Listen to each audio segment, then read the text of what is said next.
Entonces, como les decía, ya estamos en la sesión 8 del curso de inglés 2. En esta sesión vamos a repasar lo que es presente interrogativo, pasado interrogativo, lo que vimos la clase pasada, que eran los verbos modales, y vamos a ver rápidamente como una embarrada el pasado continuo.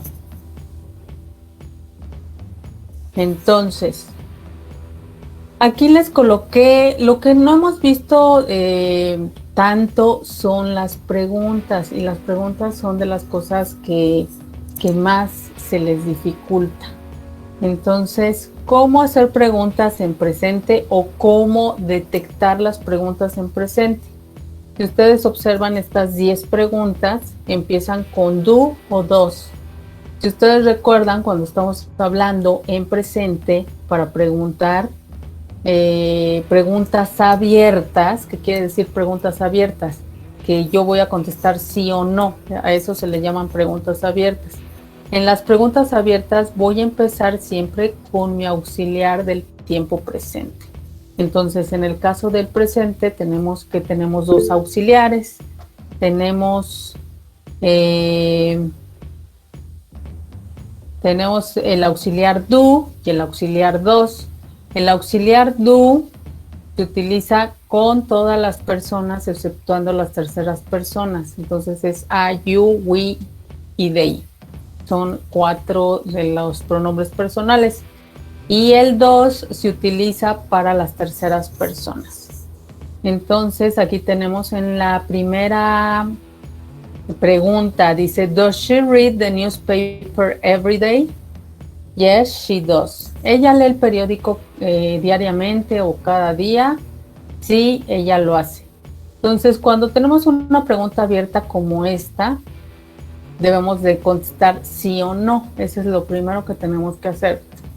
Contestar en afirmativo o negativo. Ya una vez que uno elige si es afirmativo o negativo, posteriormente, después del yes or no, voy a colocar mi sujeto, que es el mismo sujeto del que me están preguntando, y posteriormente, para hacer una respuesta corta, voy a utilizar el auxiliar con el que me están preguntando. En este caso, si la pregunta empieza con dos, yo voy a contestar con dos.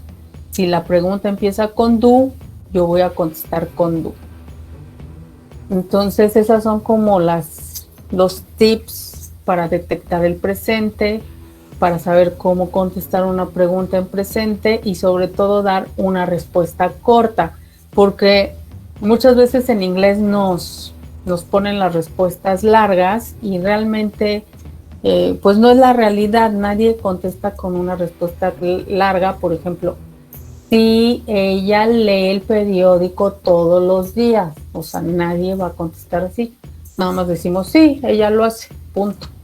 Entonces, el chiste de los idiomas es que los hagamos lo más reales posibles para que ustedes se familiaricen más con la lengua real, no con la lengua de los libros. Es por eso que muchas veces el inglés no lo entendemos, porque nos los enseñan de una manera y luego resulta que en la vida cotidiana no se usa así. En la número 2 tenemos, ¿Do we come to school by bus? Yes, we do.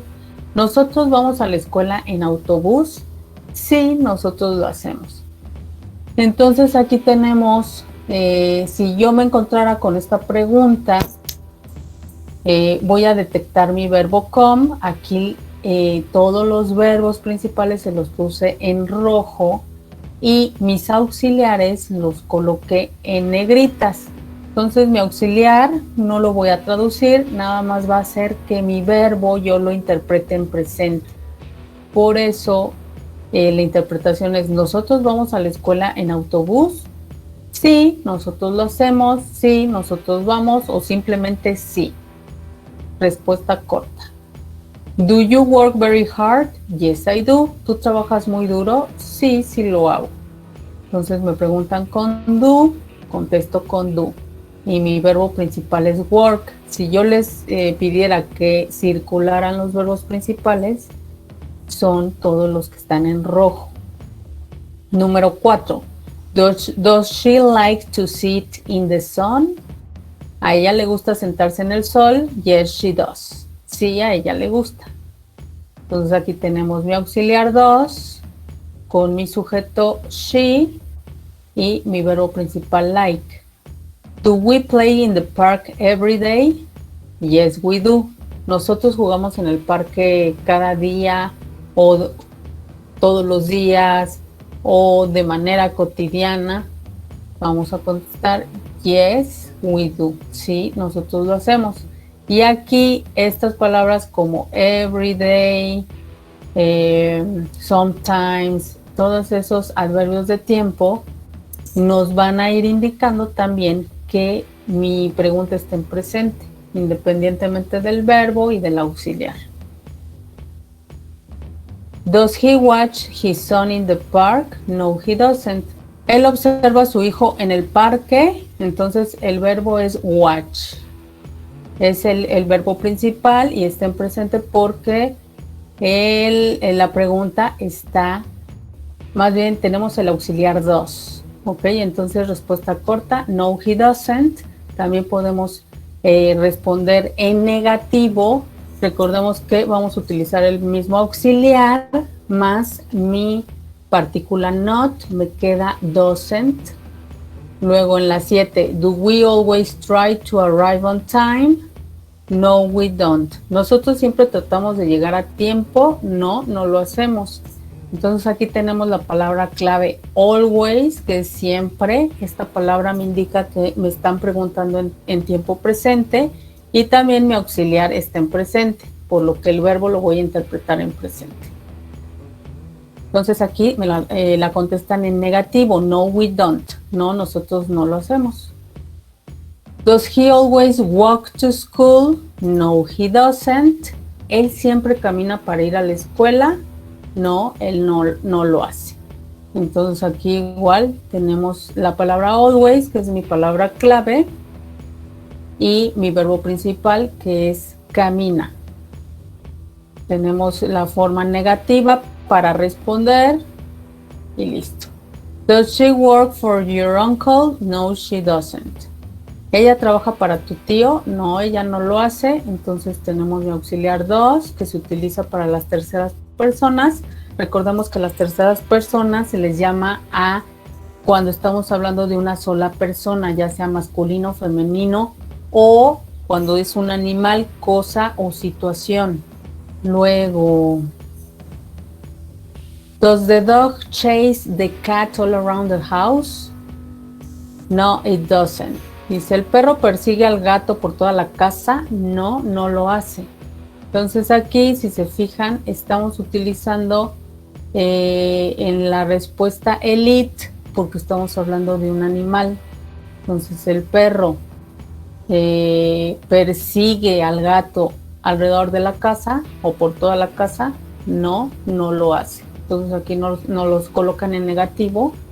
Y pues la negación, recordemos que vamos a utilizar el mismo auxiliar con la partícula not, pero se va a formar una sola palabra negativa como es doesn't.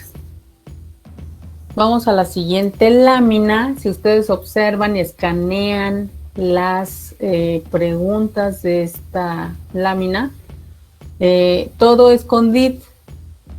Si se fijan, todas las preguntas comienzan con el auxiliar did. ¿Qué quiere decir? Que están en pasado. En automático yo ya sé que mi pregunta va a estar en pasado.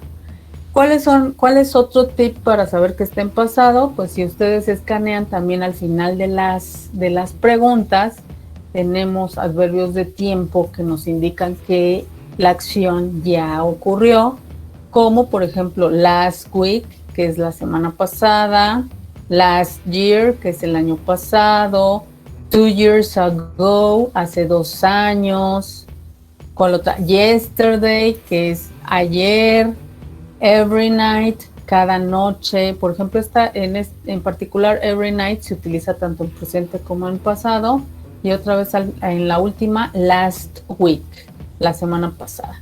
Entonces todas estas frases nos indican que estamos hablando en tiempo pasado, aparte de mi auxiliar did.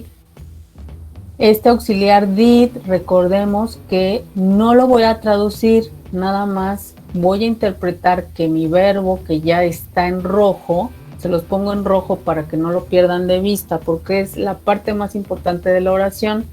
Este verbo en rojo yo lo voy a traducir al pasado. Entonces dice, did you work very hard last week? Yes, I did. ¿Tú trabajaste muy duro la semana pasada? Sí, sí lo hice. Entonces, nada más el did hace que mi verbo esté al pasado. Did she live in Japan last year? Yes, she did. ¿Ella vivió en Japón el año pasado? Sí, ella lo hizo. Did they learn how to swim 2 years ago? ¿Ellos aprendieron a nadar hace 2 años? Sí, ellos lo hicieron. Yes, they did. Did she like to sit in the sun? Yes, she did. ¿A ella le gustó sentarse en el sol? Sí, ella lo hizo. Entonces, si se fijan, todos estos verbos los estoy traduciendo al tiempo pasado. Did he walk to school? Yes, he did. ¿Él caminó para ir a la escuela? Sí, sí lo hizo. Did Mr. Green work with my uncle? No, he didn't. ¿El señor Green trabajó con mi tío? No, él no lo hizo. Aquí si se fijan, ya mi sujeto lo cambiaron no por un pronombre personal, sino por un sujeto ya con nombre. Aquí ponen el señor Green, le ponen el apellido. Entonces ya no le pusieron he. Entonces puede ser cualquier sujeto. Did he work in his garden yesterday? ¿Él trabajó en su jardín ayer? No, he didn't. No, él no lo hizo. Entonces aquí tenemos el verbo work, que lo voy a traducir al pasado. Did he study for his English class? No, he didn't. ¿Él estudió para su clase de inglés? No, él no lo hizo.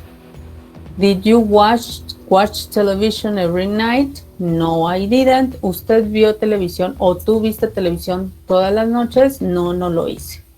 Recordemos que el verbo watch es el verbo ver. Did they talk on the phone last week? No, they didn't. ¿Ellos hablaron por teléfono la semana pasada? No, ellos no lo hicieron. Y aquí en esta otra lámina vamos a repasar lo que vimos la clase pasada, que fueron los verbos modales. Entonces, el verbo modal más común vimos que era el verbo can. Entonces, aquí en las 3 primeras tenemos el verbo can en afirmativo, pregunta y negación. Entonces, ¿cómo puedo observar eso rápidamente? Pues la afirmación es la primera, que no quiere decir que la afirmación sea que yo diga sí. Una afirmación puede ser cualquier oración que no tenga una parte negativa. Entonces dice, he can pass the test, él puede aprobar el examen o él puede pasar el examen. Aquí utilizamos can porque es una posibilidad. ¿Qué pasa si yo quiero hacer una pregunta con este verbo auxiliar? Utilizo el can al inicio de la oración. Si se fijan, aquí en estas oraciones ya no voy a utilizar ni mi auxiliar do, ni mi auxiliar did, ningún auxiliar más que el mismo verbo. Por eso se les llaman verbos auxiliares, porque funcionan como verbos y como auxiliares al mismo tiempo. Entonces, podemos tomar esa carretera, can we take this road, o ese camino. Entonces, todos estos can es el verbo poder, solo que se van a ir traduciendo de diferente manera de acuerdo al contexto de la oración. En la número 3, you can't ask him that. No puedes preguntarle eso. Entonces, aquí tenemos el verbo can, pero en negativo se agrega el apóstrofe T. Este apóstrofe T ya no se los puse en color rojo porque mi verbo queda hasta can. El apóstrofe T ya es la negación, entonces ya no es la acción, ya es el no. Entonces esto lo hago a propósito para que ustedes puedan separar las partes de la oración y entiendan mejor cada partecita qué significa o para qué sirve. En la número 4, could you fix the door? ¿Podrías reparar la puerta? Aquí ya me pasé al could, ya no es el can. Y en este caso nos los están traduciendo como el verbo podrías. Cuando yo estoy preguntando de manera muy amable a alguien, ¿podrías reparar? ¿Podrías arreglar la puerta? Entonces sería el could. When I was young, I could run very fast. Cuando era joven, podía correr muy rápido. Entonces aquí tenemos una oración de dos verbos. El primero es el verbo to be en pasado, por eso es was. Y luego mi verbo modal could, que se va a traducir como podía. En la número 6, it was so windy, we couldn't even get out of the house safely. Entonces dice, había tanto viento que no podíamos ni siquiera salir de la casa con seguridad. Entonces igual tenemos dos verbos, el verbo to be en pasado, el verbo can en pasado, solo que este verbo can en pasado no lo vamos a traducir como pasado, sino como podíamos ni siquiera salir de la casa con seguridad. Si se fijan, ya son oraciones más completas de dos ideas. ¿Por qué sé que son dos ideas? Porque hay dos verbos. Y por lo regular, cuando hay dos verbos, debe de haber una palabra que se le llama conector, que me están conectando esas dos ideas. En la número 7, if he lends us his car, we could go to the concert. Si nos presta su coche, podríamos ir al concierto. Entonces aquí tenemos, esta oración inicia con el conector if, que es el sí, pero no es un sí de afirmación, sino de condición.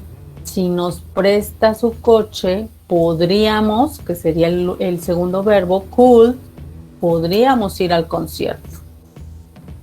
Aquí en este caso, en la 7, mi conector va al inicio. Muchas de las ocasiones los conectores se van a colocar al inicio de las oraciones, al inicio de los párrafos. Aunque en español por lo regular los vemos en medio de las dos oraciones, en inglés es diferente. Por eso es diferente el inglés, por la posición que le damos a las palabras. En la número 8, we might find the solution. Puede ser que encontremos la solución. El verbo auxiliar might se utiliza como una posibilidad, pero una posibilidad baja. Entonces, es como decir, hay un 20% de posibilidades de encontrar una solución en esta situación. Entonces es might, puede ser. En la siguiente, they might not like it. Puede ser que no les guste. Entonces aquí también might como posibilidad. Y en la número 10, he might be the best candidate for the position. Él podría ser el mejor candidato para la posición o para el puesto. Entonces aquí también colocan el verbo auxiliar might, porque para empezar lo vamos a traducir como el verbo poder, y aparte es una baja posibilidad. O sea, no estamos al 100% seguros de que esa situación ocurra. Entonces, él podría ser el mejor candidato para este puesto, esta posición. Nos vamos a la siguiente lámina. Y aquí algunas son preguntas, algunas son afirmaciones. La número 16 dice, may I open the window? También tenemos este auxiliar, este verbo auxiliar may, que si ustedes recuerdan era para pedir permiso. Entonces, may I open the window? ¿Puedo abrir la ventana? Luego en la número 17, you may start the test now. Pueden comenzar el examen ahora. Entonces también el auxiliar may se utiliza para dar una indicación, no tanto una orden como tal, sino una indicación para ya decirles que pueden contestar el examen. Luego en la 18, la pregunta empieza con will. Este will, recordemos que es un auxiliar y en automático, sin leer la pregunta, yo ya sé que esa pregunta va a estar al futuro. Will you buy the red dress? ¿Comprarás el vestido rojo? Entonces este will que está al inicio va a hacer que el verbo buy yo lo traduzca directamente al futuro. Entonces es, ¿comprarás el vestido rojo? Luego en la 19, he won't accept the offer. Aquí también tenemos un auxiliar will, pero en negativo. El will not, que es lo mismo que won't, se utiliza para negar, para hacer una negación en un futuro. Entonces tenemos que él no aceptará la oferta. Entonces directamente el verbo accept lo estoy traduciendo al futuro, pero en negativo. Él no aceptará la oferta. Luego en la número 20, they won't succeed without our help. No tendrán éxito sin nuestra ayuda. Entonces aquí tenemos el want para negar al futuro y succeed es el verbo tener éxito. En este caso en español es un verbo que lo vamos a traducir con dos palabras. En inglés es con una, en español este verbo es tener éxito. En la número 21, you will like the hotel. Tenemos también el auxiliar will que hace que el verbo like yo lo traduzca al futuro. Te gustará el hotel. Luego tenemos en la siguiente, we shall meet again soon. Pronto nos encontraremos nuevamente. Entonces utilizamos el shall cuando hay una posibilidad. Entonces se va a traducir. Ni siquiera lo estamos traduciendo. Si se fijan, no están traduciendo el shall. Para empezar, están traduciendo primero el soon, que es la última palabra, que es pronto. Y luego el verbo encontraremos, que es el verbo meet. Shall I take grandma home? Llevo a la abuela a su casa. El shall aquí es como una sugerencia, pero en una pregunta. Entonces, llevo a la abuela a su casa. Entonces, por eso se utiliza shall como una sugerencia. You shall not make that mistake. No cometerás ese error. Igual está en negativo. Aquí por lo regular la parte negativa no se puede reducir a una sola palabra porque es complicado pronunciarla, por eso se queda con shall not. Pero, y aparte este shall es muy poco usado, se ve muy poco en los textos. Entonces aquí están las diferentes maneras de utilizar este verbo. Pasamos a la siguiente lámina. En la número 25 tenemos ya el auxiliar should, que si ustedes recuerdan, el auxiliar should se usa para dar una recomendación y lo vamos a traducir como con el verbo deber en español. Entonces dice, should I leave the door open? ¿Debería dejar la puerta abierta? Entonces es aquí el verbo debería. Luego en la número 26, you should watch this movie. Deberías de ver esta película. Es una recomendación y por eso utilizo el should. Deberías. The car should work fine now. El coche debería funcionar bien ahora. Entonces, aquí es como debería. ¿Por qué? Porque ya está compuesto, ¿no? Entonces, por eso se utiliza el should. He shouldn't believe everything he hears. No debería creer todo lo que oye, todo lo que escucha. Entonces aquí tenemos este verbo auxiliar en negativo que queda shouldn't y ya no le ponemos en la traducción, ya casi no le ponemos los sujetos porque en español no son necesarios porque sin el sujeto se entiende perfectamente la oración. En cambio en inglés sí son muy necesarios los sujetos. No debería creer todo lo que oye. Luego en la 29, the children ought to eat vegetables. Aquí también el ought to, que es ya una frase, se utiliza también para hacer una recomendación. Entonces, la traducción nos pone, los niños deberían comer vegetales. En la siguiente, we ought to drive slowly. Deberíamos conducir lentamente. Igual están dando una recomendación, lo vamos a traducir como deberíamos. Y recordemos que los adverbios que acaban con LY los voy a traducir con la terminación en español mente, por eso es lentamente. Siguiente. If he asked me out, I will accept. Entonces aquí tengo mi verbo en rojo, pero también más adelante tengo un auxiliar would, que si ustedes observan, se parece un poquito al auxiliar will, pero el would hace que mi verbo que esté enfrente acabe en ia. Si yo me aprendo esa clave, siempre que me encuentre un would, por lo regular puedo hacer que mi verbo acabe en ia en español, con la terminación ia. Entonces dice, si me invitara a salir, yo aceptaría. Entonces tenemos el if, que es el sí condicional, mi verbo en pasado, y mi verbo auxiliar would con mi verbo principal. Luego tenemos en la 36, if we had money, we would share it with the rest of the family.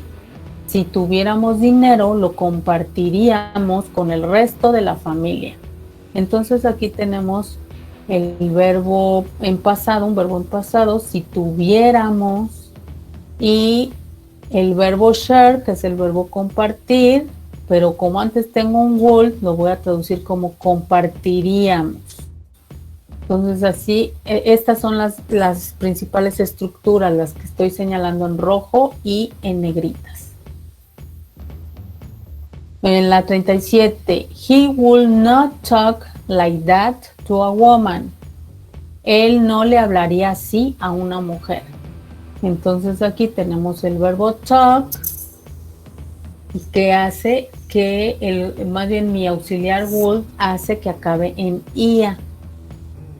Y la 38, will you believe him if he told you he didn't cheat in the exam? Esta está un poquito más complicada. Significa, ¿le creerías si te dijera que no hizo trampa en el examen?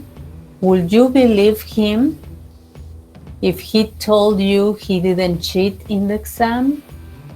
Entonces aquí tenemos 3 verbos y un auxiliar al inicio. ¿Le creerías si te dijera que no hizo trampa? Cheat es hacer trampa, cheat, en el examen. Entonces eso sería en cuanto a nuestro repaso de algunas estructuras que hemos visto. Por lo regular, pues sí es necesario pues repasar lo que ya hemos visto, porque si no, entre más información tengamos, más nos vamos a hacer bolas. Entonces, por lo regular, si no lo ponemos en práctica, no se nos va a quedar. Y aquí tenemos un nuevo tiempo que se llama pasado continuo. Si ustedes se acuerdan, ya vimos el presente continuo que junto con el presente simple, que bueno, tenían diferentes usos. Todo lo que tenga el nombre de continuo o progresivo quiere decir que va a utilizar un gerundio. ¿Se acuerdan que vimos los verbos en gerundio que acaban con ing, que es la terminación ando, endo? Entonces vamos a utilizar esos verbos que son muy fáciles de identificar por su terminación. Entonces aquí tenemos past continuous. Dice, el pasado continuo tiene como función principal describir una acción larga. ¿Qué quiere decir una acción larga? Es una acción que no ha terminado, o sea, que continúa. Por eso se le llama pasado continuo. que ya en el pasado fue interrumpida. La acción que se interrumpe está en pasado continuo y la acción que provoca la interrupción se forma en pasado simple. Entonces aquí nos están diciendo que el pasado continuo por lo regular se va a combinar con un pasado simple. Entonces es necesario que pongamos atención cuál es el pasado simple, cuál es el pasado continuo para traducirlo correctamente. Dice, los adverbios when y while señalan el uso del pasado simple y continuo. ¿Qué significa when? Significa cuando. ¿Qué significa while? Significa mientras. Se puede pronunciar while o se puede pronunciar while, dependiendo del tipo de inglés que estén hablando. Ejemplo, Joe twisted his ankle while I was coming home. Dice, Joe se torció su tobillo mientras yo entraba a la casa. Entonces, ¿cuál sería mi pasado simple? Pues el verbo que está solito, o sea, de una sola palabra. En este caso es twisted y aquí me lo indica la terminación ed. Este afortunadamente es un verbo regular, entonces tiene la terminación de los verbos en pasado. En el caso del siguiente verbo que dice was coming, es un pasado continuo. ¿Por qué es continuo? Pues ya sabemos que la estructura del pasado continuo es un verbo to be en pasado y un verbo en gerundio. Entonces es yo entraba a la casa o yo estaba entrando a la casa. Siguiente ejemplo. Were you playing cards when the phone rang? Aquí igual tenemos un verbo solito hasta acá al final, que es mi verbo en pasado simple, y el pasado continuo, que aquí me lo están separando por un sujeto, sin embargo es el mismo verbo, es la misma estructura. Y esto quiere decir, ¿estabas jugando cartas cuando el teléfono sonó? Aquí tenemos el verbo jugando, ando, endo, ing, ¿ok? Siguiente ejemplo, she was singing a song when the police arrested her. Ella estaba cantando una canción cuando la policía la detuvo o la arrestó. Entonces, aquí tenemos igual mi verbo pasado simple. ¿Cómo sé que es pasado simple? Porque acaba con la terminación ed. Es un verbo regular. Y tengo mi otra construcción, que es el pasado continuo, que es el verbo to be en pasado más mi gerundio. Número 2, igualmente el pasado continuo se utiliza para expresar dos acciones que estaban ocurriendo al mismo tiempo en el pasado. Entonces, cuando tengo dos acciones que están ocurriendo en el pasado, se va a utilizar de la siguiente manera. Ejemplo, I was waiting for Luke while he was buying fruits. Estaba esperando a Luke mientras él compraba frutas. Entonces aquí tenemos los dos pasados continuos. Si se fijan, es exactamente la misma estructura. Tenemos el verbo was y mi verbo en gerundio. Los dos acaban en ing. Estaba esperando, waiting, y estaba comprando frutas. Aquí nos ponen mientras él compraba frutas para que no sea repetitivo el mismo tiempo. Sin embargo, es exactamente el mismo tiempo. Siguiente ejercicio. My daughter was taking a nap while I was watching a TV series. Mi hija estaba tomando una siesta. Nap es siesta. Mientras yo estaba viendo una serie de televisión. Entonces igual tenemos dos acciones que están ocurriendo al mismo tiempo y que no han terminado. Utilizamos este tiempo del pasado continuo. Número 3, se usa el pasado continuo para hablar sobre acciones en un tiempo específico en el pasado.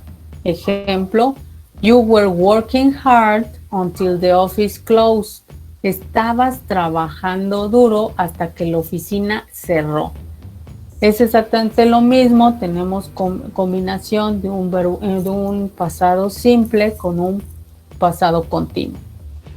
En el siguiente ejemplo, they were dancing the whole night. Estuvieron bailando toda la noche. Entonces aquí, como mi sujeto ya es plural, por eso mi verbo to be cambia de was a were. Entonces aquí tenemos mi verbo en gerundio que acaba con ing. Luego, para crear la forma negativa del pasado continuo, solo se debe insertar la partícula not entre el verbo to be en pasado y el verbo en gerundio. Entonces aquí nos ponen la estructura del pasado continuo. Nos ponen que necesitamos un sujeto, un verbo auxiliar, que en este caso va a ser el verbo to be, va a ser en pasado porque estamos viendo el pasado continuo. Luego le voy a poner la partícula not a mi verbo to be y posteriormente viene el verbo en gerundio. Para que ustedes se acuerden de cómo se construye el verbo to be en negativo, aquí abajo les coloqué. El verbo to be en pasado nada más tiene dos formas, dos conjugaciones, que es was y were.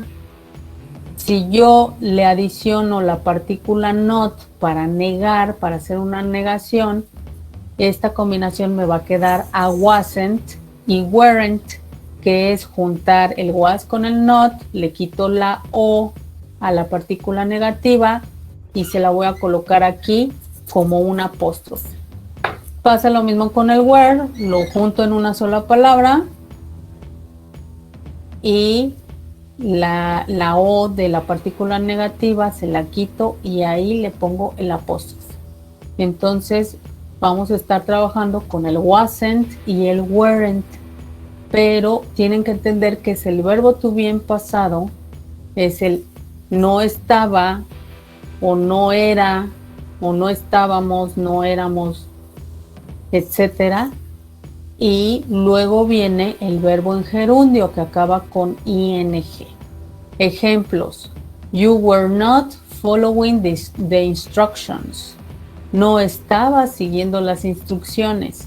Esto yo lo puedo acortar como you weren't following the instructions, que es exactamente lo mismo. Tommy was not paying attention to his classes.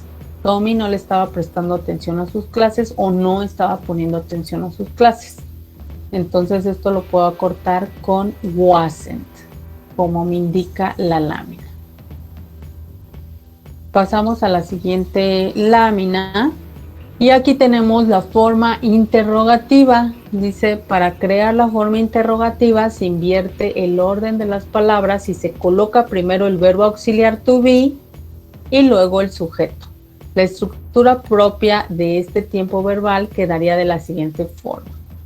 Entonces, si yo quiero hacer la pregunta, como estamos hablando del verbo to be, no necesitamos de ningún otro auxiliar para preguntar. Con el puro verbo es más que suficiente. Nada más que el verbo lo tengo que colocar al inicio de mi pregunta. Entonces nos ponen en su estructura y en los ejemplos. Were you gazing at the stars? ¿Estabas contemplando las estrellas? Was your mom cooking today? ¿Estaba tu madre cocinando hoy?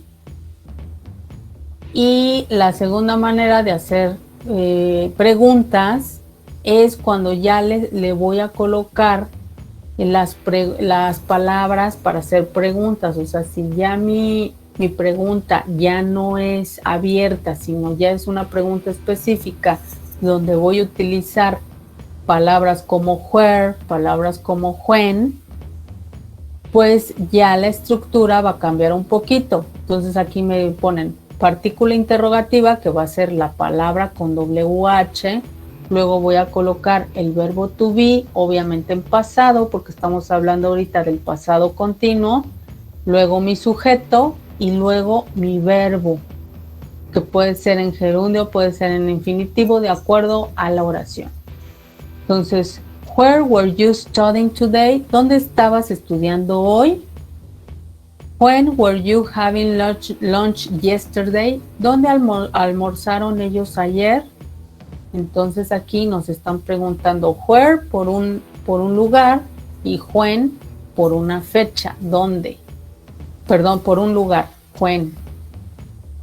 Entonces aquí podemos observar cómo se van estructurando estas preguntas que muchas veces nos cuestan mucho trabajo estructurarlas porque no sabemos qué poner primero, qué poner después, si le ponemos el verbo, en qué tiempo, con qué terminación. Entonces eso es lo que nos hace bolas en el idioma inglés. Y bueno, finalmente esta última lámina que nos dicen que hay verbos donde no se utilizan con el tiempo pasado continuo. Por ejemplo, verbos que tienen que ver con los sentidos como feel, hear, see, smell, taste. Sentir, oír, ver, oler o saborear. Aquí con estos verbos, por lo regular, no se va a utilizar el pasado continuo porque no se va a escuchar lógico. Se va a escuchar muy rara la oración, entonces es mejor evitar este tiempo con estos verbos. Y aquí nos ponen algunos ejemplos. Dice, that tasted so bitter. Eso sabía muy amargo. Si yo lo hiciera con mi verbo pasado continuo, quedaría, that was tasting so bitter. Eso estaba sabiendo muy amargo. Entonces, si se fijan, suena fea la oración, entonces por lo regular no se utiliza con estos verbos. También con qué otros verbos no se utilizan, con los verbos que tienen que ver con las emociones, por ejemplo el verbo believe, creer, el verbo dudar, doubt, el verbo querer, want, el verbo entender, understand y el verbo desear, wish. Por ejemplo, I wish you came back sooner. Deseaba que llegaras más temprano. Entonces, wish es el verbo desear. En este caso sí está bien porque se está utilizando con el pasado simple. Luego tenemos, I was wishing you came back sooner. Estaba deseando que volvieras más temprano. En inglés no se escucha muy bien, I was wishing. Si se fijan, hasta como que se nos atora la lengua. I was wishing. Parece trabalenguas, entonces también por esas razones no se utiliza con estos verbos. Y en tercer lugar, los verbos de estado o verbos abstractos, por ejemplo, el verbo be, que es el verbo ser o estar, el verbo seem, que es el verbo parecer, o el verbo exist, el verbo existir. Entonces, como ejemplos, dice, that bill seemed to be legit. Ese billete parecía legal. Esta sí está correcta porque estamos utilizando el verbo en pasado simple. Pero en el segundo ejemplo que estamos utilizando el pasado continuo está incorrecto porque dice that bill was seeming to be legit. Si se fijan, está muy complicado en inglés cómo se escucha. Dice ese billete estaba pareciendo legal. Entonces no suena lógico y por esa razón no se utiliza con estos verbos. Y bueno, eso sería en cuanto a la presentación. Quisiera que abrieran sus manuales, ya nada más les voy a dar 15 minutos, no se preocupen, no nos vamos a tardar la hora y media. Entonces nada más les quiero hacer algunas aclaraciones con respecto a lo que hemos dejado del manual. Si se van ustedes a la página 50, ya ven que les dejé esta página en su práctica anterior. Y bueno, en esta página tenían que llenar un cuadro que ya lo vimos como los referentes, que son las partículas que se refieren a algo que ya se mencionó, sobre todo un sujeto. Entonces, me di cuenta que muchos de ustedes están captando como la mitad, o sea, sí entienden que se refiere a algo, pero en lugar de ponerme un sujeto, me están colocando toda la oración. Entonces, me llenan toda la línea con un sujeto, un verbo y un complemento. Entonces aquí nada más les quería explicar otra vez que nada más tienen que colocar a qué se refiere ese sujeto. Entonces, por ejemplo, en la línea, perdón, sí, tanto en la número 1 como en la 2, donde dice there in the line 2, there en la línea 2 y they en la línea 4, estas dos se van a referir al mismo sujeto porque en estas líneas están hablando del mismo tema. Entonces, ¿de quién están hablando? ¿Qué quiere decir con ellos o su? Entonces, si ustedes se dan cuenta, en las anteriores oraciones nos están hablando de los mexicas. Entonces, tanto en la 1 como en la 2 nada más tenían que escribir mexicas, no toda la oración. En la 3 se refería, por ejemplo, en este caso, a una fecha. Entonces, which en la línea 7, la cual o el cual, recordemos que which se puede traducir de diferentes maneras, se refiere a, y entonces ahí le ponen al año de 1325, ¿no? Entonces, a veces se puede referir a una persona, a varias personas o incluso a un lugar, a una fecha o a una situación. Entonces, de esta manera van a ir aquí llenando por lo regular, a qué sujetos se refieren. Aquí, por ejemplo, donde dice themselves, en la 4 dice ellos mismos, pues ¿quiénes son ellos mismos? Otra vez le vamos a poner aquí mexicas. Y en la siguiente ya se refiere a los aztecas, porque más adelante nos hablan de los aztecas. Entonces, si se fijan, son respuestas cortas, porque muchos me escribieron grandes oraciones. Entonces, era lo que les quería aclarar. Ahora, si ustedes se van a la siguiente página, que es la página 51, tenemos aquí ya el texto The Origins of Mexico City, que si se fijan tenemos algunas palabras en rojo que quería explicarles. ¿Por qué? Porque estas palabras en rojo son las que aparte de los verbos, son las palabras que les llamamos conectores. Entonces son las que le van a dar la intención al texto. ¿Qué quiere decir? Me van a decir de qué tipo de texto se trata. Entonces, en el primer párrafo tenemos la palabra first, que es de hecho la primera palabra. Luego aquí también en rojo tenemos la palabra also, que significa también, pero en este texto se va a interpretar como además. Y la palabra so, que se va a interpretar con la palabra y. Entonces, si se fijan, primero nos ponen la palabra primero o en primer lugar, luego la palabra además y luego y. Si se fijan, nos están hablando de nos están narrando una historia. Entonces nos dicen, primero pasó esto, además pasó esto y también pasó esto. Entonces estas palabras nos van indicando los pasos consecutivos que se derivó esta historia de la leyenda de los aztecas. Entonces son palabras clave, son palabras que nos están conectando las diversas ideas. En el segundo párrafo tenemos la palabra then, que then es la palabra entonces. Tenemos la palabra at the beginning, al inicio. Bueno, no es la palabra, es una frase. At the beginning, al inicio, o en un comienzo. Luego tenemos la frase by that time, en esa época, en ese tiempo. Entonces aquí también nos están indicando sobre todo de qué tiempo se está refiriendo el texto.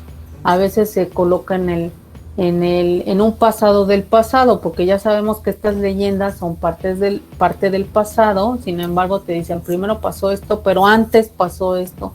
Entonces tenemos que ir acomodando, así como cuando en historia les piden que hagan una línea del tiempo, es exactamente lo mismo. Tienen que detectar qué acontecimiento pasó primero, qué acontecimiento pasó después, y estas serían las palabras clave. En el último párrafo nos ponen la palabra finally y during. Finally es finalmente, es una palabra que se utiliza para ya cerrar un during 3 months, durante 3 meses. Entonces aquí nos están hablando de un tiempo progresivo, que durante este tiempo pasó algo. Entonces, si yo me voy a la página 53, que esta no se las dejé, esta nos la saltamos. Si yo les pidiera a ustedes que esquematizaran esta narración acerca de los orígenes de la Ciudad de México, que tiene que ver con la leyenda de los aztecas y todo este show, esta podría ser una manera de esquematizar esta información. Van a colocar su título, que en este caso es Historia de la Ciudad de México. Aquí, si se fijan, lo clasificaron en 3. Lo están clasificando en 3 temas, y si se fijan son los 3 párrafos que tenemos.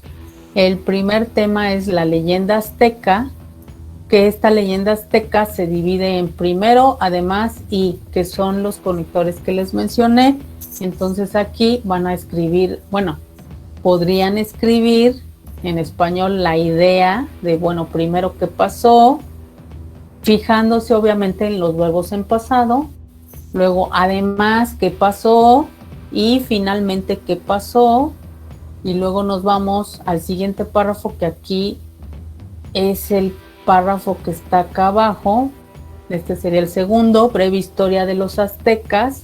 Aquí me ponen la palabra luego, al principio y para esa época, que también ahí están en rojo, son las palabras en rojo. Entonces aquí yo puedo colocar la idea de que me introducen estas palabras, fijándome muy bien en el verbo, que es muchas veces lo más difícil para traducir, pero si yo tengo el verbo tengo la idea principal. Y luego me voy al tercer párrafo, que es mi tercer tema, que es el imperio en decadencia. Entonces me ponen finalmente qué pasó, y durante esos 3 años qué pasó. Entonces esa sería una muy buena manera de sintetizar toda esta información a través de estas palabras clave, a través de clasificar el texto, ya sea en párrafos, ya sea por temas, y enfocándonos muy bien en los verbos principales, que ahí está justo la idea principal. ¿Dudas de esto? Entonces, bueno, si ustedes ya se dieron cuenta, tenemos ya festivo el próximo lunes, por lo que no les voy a dejar práctica para esta semana. Entonces ese cuadro no lo tienen que contestar. Simple y sencillamente se los quería mostrar porque es un muy buen ejemplo de cómo sintetizar un texto. Entonces no les voy a dejar práctica para esta semana. Les voy a dejar el lunes libre, y aprovechen para ponerse al corriente, para realizar las cosas que tienen pendiente. Y también les iba a decir que ahorita ya nos están pidiendo la lista de alumnos que no han tenido contacto con los maestros, porque ya los están dando de baja. De hecho, a mí ya me quitaron a varios sin yo pedirlo, nada más nos pidieron esa lista de las personas que nos habían contactado, y ahorita ya les dieron cuello. Entonces, para que también chequen con las asignaturas que no han trabajado, a lo mejor ya no van a aparecer en la lista. Entonces, pues eso sería todo por la clase. Fue una clase rápida, una clase al grano, y pues los vería hasta el próximo miércoles. No hay práctica, entonces están libres.